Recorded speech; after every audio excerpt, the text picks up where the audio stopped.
L'ouvrage dont nous parlons et qui vient d'être édité par l'Harmattan a pour titre « Les systèmes de numération parlés en Afrique de l'Ouest, mode de dénombrement et imaginaire social ». Cela correspond à ma thèse de doctorat d'État soutenue il y a 30 ans, en 1987, et qui vient seulement d'être publiée.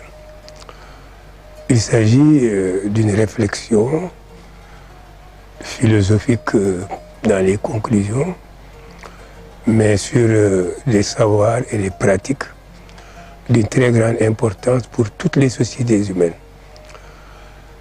La notion de nombre, comment est-ce qu'on conçoit le nombre, comment est-ce qu'on le construit, comment est-ce qu'on l'utilise, ça a toujours été la préoccupation de toutes les sociétés humaines. Mais on peut grosso modo considérer que entre les systèmes écrits qui ont donné naissance à ce que nous utilisons aujourd'hui dans le calcul et les systèmes qui l'ont précédé, comme les systèmes de numération parlée, les sociétés africaines que la thèse a étudiées font partie de celles qui ont inventé et utilisé des systèmes parlés, en usage aujourd'hui encore dans la vie quotidienne, et à partir desquels d'ailleurs l'enseignement dans nos langues nationales se fait. Par conséquent, la motivation première a été de savoir comment dans nos langues africaines on conçoit la notion de nombre, comment est-ce qu'on compte, est-ce qu'il y a des règles qu'on peut retrouver, élaborer, est-ce que ces règles sont les mêmes que celles de toutes les parties du monde, de toutes les cultures, ou est-ce qu'il y a des différences? C'est à ce travail que je me suis livré dans cette thèse, en étudiant fondamentalement les numérations dans les langues africaines du Sénégal, mais aussi de certains pays de la sous-région, en Afrique de l'Ouest. Ce qu'on peut en gros indiquer comme tendance générale, ou en tout cas constat significatif pour l'étude de ces numérations parlées, c'est que d'abord, l'histoire des idées et même l'histoire de l'arithmétique montre que s'il n'y a pas un bon système de numération parlée, il ne peut pas y avoir de système de numération écrite. La condition première d'un système de numération écrit, c'est l'existence d'un système de numération parlé. Et de ce point de vue, les résultats auxquels je suis arrivé, c'est que les systèmes de numération de nos langues africaines sont des systèmes bien organisés. Alors pourquoi sont-ils bien organisés? D'abord parce qu'ils se soucient de clarté dans la désignation des différents nombres en leur donnant des noms distincts. Ensuite, ils obéissent à deux mouvements inverses, mais qui sont nécessaires pour énumérer les nombres jusqu'à ceux qu'on connaît les plus grands, et ensuite pour désigner un nombre particulier. Par exemple, pour aller de 1 à 100, 1000, 2000, il y a un ordre croissant. Mais si je veux dire 92 750, l'ordre est décroissant. Et de ce point de vue, les numérations africaines se comportent dans les langues africaines exactement comme toutes les autres numérations.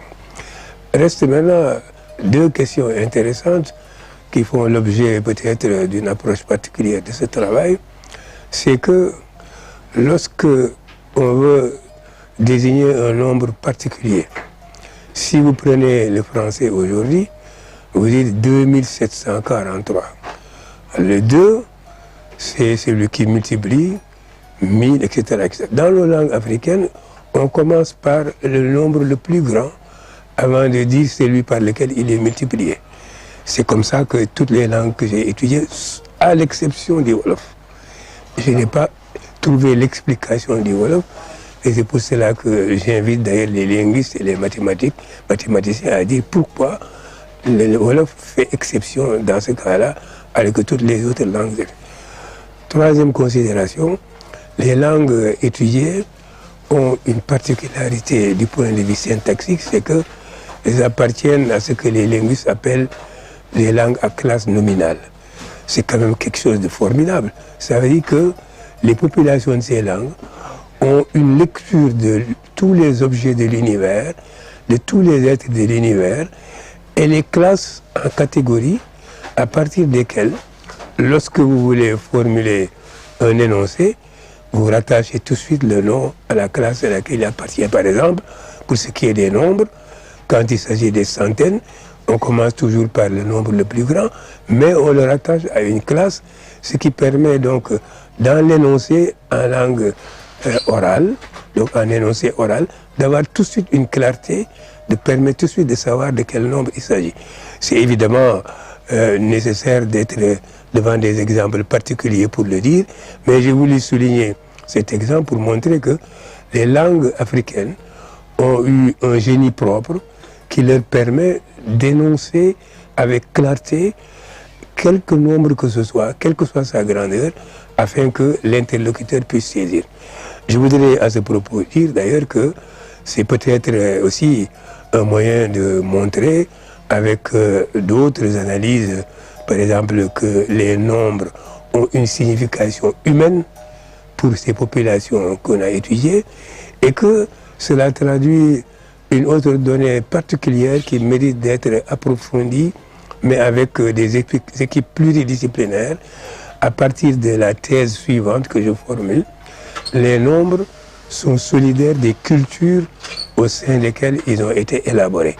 Je le montre à partir de quelques exemples de ce que j'appelle les systèmes symboliques de nombres, mais il faudrait pouvoir multiplier ces exemples pour justement montrer que c'est effectivement une attitude globale d'une culture orale qui essaie de mettre un rapport de cohérence entre ce qu'il dit sur les nombres et la vision qu'il a du reste du monde. Voilà en gros un peu l'objet de ce travail et les conclusions auxquelles je suis arrivé.